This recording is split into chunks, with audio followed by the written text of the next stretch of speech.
Good afternoon, students. Today we are going to learn about the point or geometric method. This is a third type of method for measuring the elasticity of demand. Last lecture में हमने ratio और proportionate method के बारे में पढ़ा था. Then हमने total outlay method के बारे में पढ़ा था, टोटल एक्सपेंडिचर मेथड के बारे में पढ़ा था. This is the last method for measuring the elasticity of demand, that is point or geometric method. It is said as point or geometric method because at the each point on demand curve elasticity of demand is measured. मतलब ये जो demand curve है उसके एक एक point पे you can measure, आप major कर सकते हो elasticity of demand. Whereas in ratio and proportionate method और total expenditure method में हम ऐसा नहीं कर सकते थे. इसलिए प्रोफेसर अल्फ्रेड मार्शल ने ये मेथड डेवलप किया. एग्जाम में sometimes the question is asked alone for point or geometric method for 4 marks, either for short notes or answer the following question. Okay, so let us start. Now in this method there are two types of demand curve. हमको दो तरीके के demand curve पे major करना है. एक तो है linear demand curve and the second is non linear demand curve. Linear demand curve means it is a straight line like this way. It is a linear demand curve, it is a straight line. and non linear straight नहीं है तो कैसा है, curve है. Okay, अब ये दोनों में अगर लीनियर डिमांड कर्व है तो हम क्या करेंगे, जैसे कि हमारा बेसिकली कर्व होता कैसे है डिमांड का, ओके ऐसा रहता है, तो हम उसको एक्सटेंड कर देंगे एक्स एक्सिस और वाई एक्सिस पे, और फिर हम एक एक पॉइंट पे मेजरमेंट करेंगे. एंड अगर नॉन लीनियर डिमांड कर्व है, जैसे कि ये कर्व है, ये नॉन लीनियर है, तो ये ऐसा रहेगा, तो हम एक टेंजेंट ड्रॉ करेंगे, ओके और फिर हम मेजर करेंगे. तो linear demand curve and non-linear demand curve. So let us start with point or geometric method. What you have to write first, why this method has been developed, what was the need. So ratio and total outlay method जो था was unable to measure. मतलब हमको एक एक point पे demand curve की elasticity of demand major नहीं कर पा रहे थे. दैट्स वाई उन्होंने ये मेथड इंट्रोड्यूस किया. तो ratio and outlay method unable to measure the elasticity of demand at a given point on demand curve. We were unable to measure, हम measure नहीं कर पा रहे थे. क्या measure नहीं कर पा रहे थे, elasticity of demand. एक एक पॉइंट पे हम मेजर नहीं कर पा रहे थे, किस में, रेशियो मेथड में एंड एक्सपेंडिचर मेथड में. इसलिए प्रोफेसर अल्फ्रेड मार्शल ने नया मेथड डेवलप किया जिसको बोलते हैं पॉइंट मेथड और geometric method. In this method हम एक एक पॉइंट के डिमांड कर्व पे इलास्टिसिटी ऑफ डिमांड मेजर कर सकते हैं. तो Y was the need, what was the need for developing, we have seen. Let us see. This method was developed by Alfred Marshall. You can see तीनों method, आपको एक point मिलेगा लिखने के लिए कि तीनों method was develop by Alfred Marshall only. Say for example ratio and proportionate method भी अल्फ्रेड मार्शल ने डेवलप किया, टोटल एक्सपेंडिचर भी, and geometric method. So it was develop by Alfred Marshall. This method is also known as point method, क्योंकि एक एक point के जो demand curve है उस पर हम ईओडी मेजर करें. तो second point you can easily write, this method is also known as point method. Okay, then third, any point on demand curve EOD is measured. कोई भी एक पॉइंट पे, और हम सारे पॉइंट्स पे मेजर करेंगे, हम ईओडी मेजर कर सकते हैं. अभी तीनों में फॉर्मूला था तो इसके लिए भी फॉर्मूला है. Formula is equal to L upon U. EOD is equal to L upon U. What is L and what is you?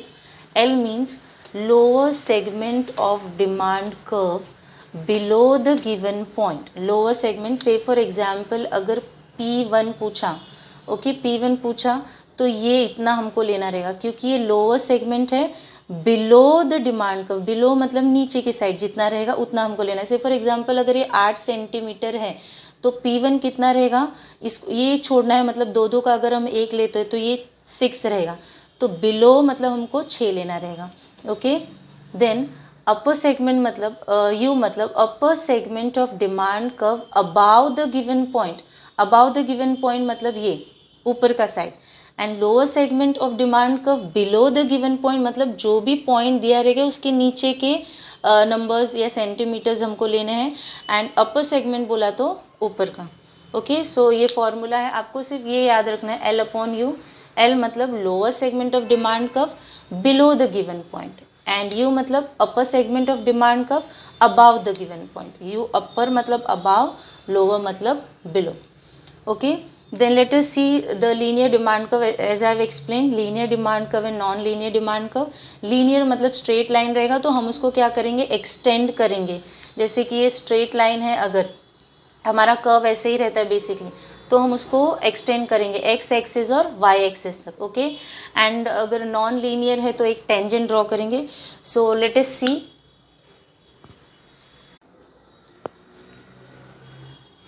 C now linear demand curve. Okay, linear means it is a straight line. Straight line को हम बोलते हैं linear demand curve. When demand curve is linear we extend demand curve. मतलब अगर demand curve linear है, okay, अगर demand basically हमारा demand curve ऐसे रहता है, लीनियर मतलब स्ट्रेट लाइन, तो अगर डिमांड कर्व लीनियर है तो हम उसको एक्सटेंड करेंगे. ये हमारा y एक्सिस है, ये x एक्सिस है, तो इसको एक्सटेंड करेंगे और y एक्सिस को टच करेंगे एंड x एक्सिस को टच करेंगे, एंड जो पॉइंट बनता है, okay, A and B extend करना है हमको अगर हमारा डिमांड कर्व लीनियर है तो. So linear demand curve, when the demand curve is linear we extend the demand curve. हम एक्सटेंड करेंगे demand curve. So point elasticity of demand में y एक्सिस जो है, y axis at point A, मतलब ये y axis है हमारा, और पॉइंट A पे इलास्टिसिटी ऑफ डिमांड कैसा रहेगा, इनफाइनाइट रहेगा.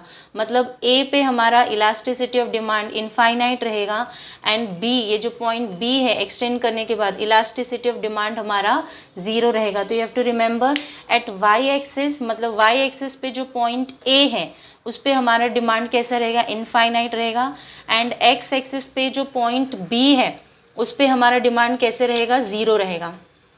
ओके, एंड फिर हमको ये मिडिल का जो हमारा कर्व है उसके ऊपर एक एक पॉइंट पे हमको पॉइंट इलास्टिसिटी ऑफ डिमांड के हेल्प से elasticity of demand find out करना है. So at y axis it is infinite and at x axis point B, x B 0 रहेगा. So elasticity of demand will be different at each state. अलग अलग stage पे जो ये हमारा point है उस पे अलग अलग स्टेज पे अलग अलग इलास्टिसिटी ऑफ डिमांड आएगा. जैसे कि इनफाइनाइट आएगा 0 आएगा, लेस देन 1 आएगा, मोर देन 1 आएगा, एंड इक्वल टू 1 आएगा. Infinite you have to remember y axis A and 0 x axis B, and in between we have to find out. So point method or linear, this is the demand curve. You all can see the demand curve. It is of, ये जो demand curve है ये हमको ऐसे समझना है, ये 8 centimetre है. ओके, 8 सेंटीमीटर का ये पूरा हमारा डिमांड कर्व है. y एक्सिस पे A याद रखना है, y पे A एंड x पे B. यहाँ पे एज इट इज प्राइस आएगा, यहाँ पे क्वांटिटी डिमांडेड आएगा. हमको अज्यूम करना है कि AB जो है वो डिमांड कर्व है, A एंड B, क्योंकि हमारा डिमांड कर्व बेसिकली ऐसे रहता है, यहाँ से थोड़ा शॉर्ट एंड ऐसे इन बिटवीन, तो हमने एक्सटेंड किया है इसको. तो हमको अज्यूम करना है कि AB is a demand curve, and ये कितने सेंटीमीटर का है, AB 8 सेंटीमीटर. मतलब यू कैन से कि the gap of the point is of 2 centimetre. अब देखो कि 2 सेंटीमीटर, तो आपको समझने में एंड सॉल्व करने में ईजी पड़ेगा. Okay, so this is the demand curve. Assume करना है AB is a demand curve and it is of an 8 centimetre. Okay, अब सॉल्व करना है. Let us see at the point P1 जो point है, ये जो पॉइंट है P1, okay, at the point P1 elasticity, तो हमको फॉर्मूला डालना है. हमारा फॉर्मूला क्या है, L upon you is our formula. Okay, तो PB and PA you have to take PB, मतलब you have to take PB, this is PB. Okay, ये P एंड ये B, यहाँ पे ये जो पॉइंट है इसको हमने B बोला, ये पॉइंट को A बोला, क्योंकि हमने हमारे डिमांड कर्व को एक्सटेंड किया है. ओके, एक्सटेंड करके x axis and y axis, तो y पे हमने A लिया है पॉइंट एंड x पे हमने B लिया है. तो at point PB and PA हमको लेना है, मतलब lower segment, PB is a lower segment. Okay, PB is a lower segment and PA upper segment. मतलब इस पॉइंट के नीचे के जो है उसको हम लोअर सेगमेंट, इस पॉइंट के ऊपर जो है उसको हम अपर सेगमेंट. तो PB अपॉन PA, तो अगर 2 सेंटीमीटर का 2 + 2 ये इतना 4 एंड 2 + 2 ये इतना 4, तो 4 अपॉन 4 4/4 इज इक्वल टू 1, तो that is elasticity of demand is 1, इसको हम यूनिटरी इलास्टिक भी बोलेंगे। Similarly at point P1, okay, P1 पे अभी हमको देखना है, ये रहा हमारा पॉइंट P1, द इलास्टिसिटी अभी P1A, ओके, लोअर सेगमेंट, पहले हमको लोअर सेगमेंट लेना है, तो P1B ये लोअर सेगमेंट है, P1B and P1A upper segment है। अभी P1B मतलब 2 सेंटीमीटर हो गया, and P1B 2 centimetre and P1A कितना सेंटीमीटर हो गया, 6 सेंटीमीटर। तो 2/6, जब भी आप बड़े नंबर को छोटे नंबर से डिवाइड करते हो तो you have to get the answer in this form, so 0.33 it is less than 1। तो ये रिलेटिवली इन इलास्टिक है क्योंकि डिमांड में ज़्यादा चेंजेस नहीं है। ओके, देन थर्ड P2 में P2B, okay, this is lower segment हमने लिया है, P2B lower segment and P2A upper segment. तो ये देखोगे लोअर सेगमेंट में 1 2 3 तो 6 हो गया, and upper segment 2 centimetre, okay, सो 6/2, 2 1 जा एंड 2 3 जा, तो ये 3 है विच इज मोर देन 1, तो यहाँ पे रिलेटिवली मतलब डिमांड चेंज हो रहा है। एट पॉइंट ए में it is perfectly elastic demand, okay, point A में कैसा है, परफेक्टली इलास्टिक डिमांड है। पॉइंट बी पे परफेक्टली इन इलास्टिक डिमांड है, ओके, इलास्टिक मतलब परफेक्टली इलास्टिक मतलब it is infinite, okay, elastic मतलब it is infinite and perfectly inelastic मतलब इट इज 0 क्योंकि चेंज ही नहीं हुआ, ओके, because it is not changing. तो यहाँ पे बिकॉज अपर सेगमेंट इज 0, ये this I will solve and show you all. जब मैं सॉल्व करूंगी तो आपको इजीली समझ में आएगा कि मैं क्या बोल रही हूँ। At point A it is perfectly elastic demand, why, because upper segment is 0, मतलब ये जो पॉइंट के ऊपर का अपर सेगमेंट कुछ भी नहीं है, 0 है, तो इसीलिए हमारा पॉइंट इलास्टिक कैसा है, इनफाइनाइट है। At point B perfectly inelastic है, क्यों, क्योंकि लोअर सेगमेंट बी के बाद कुछ भी नहीं है, 0, तो point elasticity of demand is 0। I hope you all have understood. लिखना क्या है, डिमांड कर्व हम एक्सटेंड कर रहे हैं, वाई एक्सिस और एक्स एक्सिस को इनफाइनाइट रहेगा, एक 0 रहेगा, देन ईओडी अलग अलग उस पर अलग अलग रहेगा, you have to make this and show. ये इंडिविजुअल भी एग्जाम में पूछते, it is an important question, फिर आपको इस तरीके से सॉल्व करना है। Okay, now let us see the non linear demand curve. Now let us see the non linear demand curve. ये मेथड इतना इम्पॉर्टेंट नहीं है, लेकिन फिर भी टेक्स्ट बुक चेंज हुआ है, दिया है, so go through it. So non linear means it is not a straight line, it is convex, you can see it is a convex, okay. और जब भी डिमांड कर्व कॉन्वेक्स है मतलब इतने प्राइस पे इतना डिमांड था, तो ये हमारा डिमांड कर्व है, तो हमको एक टेंजेंट ड्रॉ करना पड़ेगा, स्ट्रेट लाइन, जो जिसको point A and B name करना पड़ेगा, एंड जो एक्स एक्सिस और वाई एक्सिस को मीट करता है, टच करता है। So when the demand curve is non linear that is convex, ऐसा रहेगा। तो to measure the price elasticity of demand, price elasticity of demand measure करने के लिए we have to draw tangent, हमको एक टेंजेंट ड्रॉ करना पड़ेगा, एक स्ट्रेट लाइन ड्रॉ करना पड़ेगा, ए and B touching the demand curve, ये डिमांड कर्व को टच कर रहा है, ये जो लाइन है टेंजेंट लाइन, ये हमारे डिमांड कर्व को टच कर रहा है एक पॉइंट ई पे, okay, touching the demand curve and extending it so that it can meet, और उसको फिर एक्सटेंड करे ताकि वो मीट कर सके एक्स एक्सिस पे एंड वाई एक्सिस पे, मतलब वो छू सके, टच कर सके X axis and Y axis पे at point A and B, okay. इसके लिए भी फॉर्मूला है, lower segment of tangent, lower segment of tangent and upper segment of tangent, okay. So this is the demand curve. If E B is equal to E A, ये E है, अगर E B is equal to E A तो it is unitary, if E B is less than E A, if E B is less than E A then it is sorry, if EB is more than EA then it is relatively elastic, and if B is less than EA then it is relatively inelastic। इसमें solve किया नहीं text book में, तो हम भी solve नहीं करेंगे, it's very easy, एक बार सिर्फ गो थ्रू करना है, okay. Now I will be solving the point method and geometric method, एक एक पॉइंट पे go with the text book. सिर्फ समझने के लिए मैं एक बार एक्सप्लेन कर रही हूँ कि आपको एग्जाम में कैसे लिखना रहेगा, बट टेक्स्ट बुक के अकॉर्डिंग जाओगे तो ज़्यादा अच्छा रहेगा, सिर्फ एक समझने के लिए कि एक एक पॉइंट पे इलास्टिसिटी डिमांड मेजर कैसे करते हैं, तो आपको फिर पढ़ने में और समझने में दोनों में ईजी पड़ेगा. सो let us see that. So let us see the measurement. मतलब एक एक पॉइंट पे टेक्स्ट बुक में 3 के मेजरमेंट दिए हैं, बाकी आपको बोला है 0, वैसे ही जाना है, ये सिर्फ समझने के लिए है. Okay, so let us start at point P. Okay, P पे देखेंगे फॉर्मूला क्या है, L अपॉन यू. तो लोअर सेगमेंट, क्योंकि ऊपर तो कुछ नहीं है, 0 है, इसलिए इनफाइनाइट बोला है. तो पी के अपर सेगमेंट में कुछ भी नहीं है, तो upper segment 0 and lower segment में 8. So if you are dividing 8 with 0, so you will be getting infinite. Okay, then P1 lower upon upper. अभी P1 में लोअर कितना है 6, अपर कितना है 2, तो इज इक्वल टू 3, तो it is more than 1.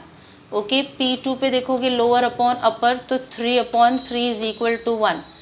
Then P3 पे आप देखोगे, एट P3 लोअर कितना है, you can see 2 and upper कितना है 6. तो अगर आप बड़े नंबर को छोटे नंबर से डिवाइड करते हो, okay, so 6 and 2, so will B 0 इधर लेना है, पॉइंट डालेंगे, यहाँ पे 0 आ जाए, 6 1 जा 6, 6 2 जा 18, फिर ये आगे भी सॉरी 6 3 जा 18, तो ये आगे it will be recurring, so will be getting 0.33. So 0.33 which is less than 1. Then you can see P4. P4 पे लोअर सेगमेंट 0 है एंड अपर सेगमेंट 8. 0 से आप कोई भी नंबर डिवाइड करोगे तो 0 आएगा, तो ED इज इक्वल टू 0. ये सिर्फ समझने के लिए है, बाकी you all can go with the text book. अब इसको समझ के आप पढ़ोगे तो आपको समझ में आएगा कि यहाँ पे L upon you upper segment में कुछ भी नहीं है, 0 है, इसलिए इनफाइनाइट, और अगर आप सॉल्व भी करोगे तो भी इनफाइनाइट आएगा. एंड लोअर सेगमेंट लास्ट वाले में P4 में यहाँ पे आप देखोगे लोअर में नीचे कुछ भी नहीं है, ओके, 0 है, इसलिए it's 0. So let us see the quick recap what we have learned by far, okay, so that we can find it more easy.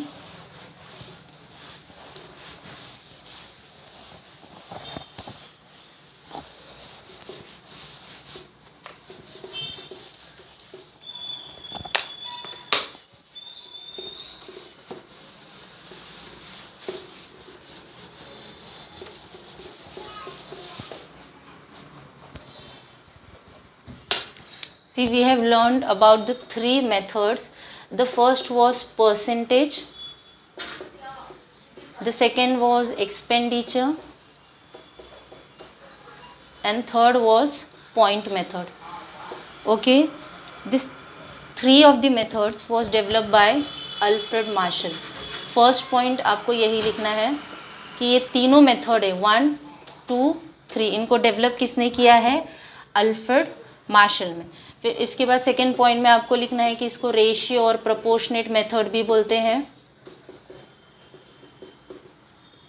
इसको सेकेंड पॉइंट में टोटल आउटले मेथड बोलते हैं. It will B geometric, so you can write point method, and if it is point right geometric method. Okay, geometric ऊपर लिखना रहेगा, नीचे आपको point लिखना रहेगा. उसके बाद आपको फॉर्मूला याद रखना है.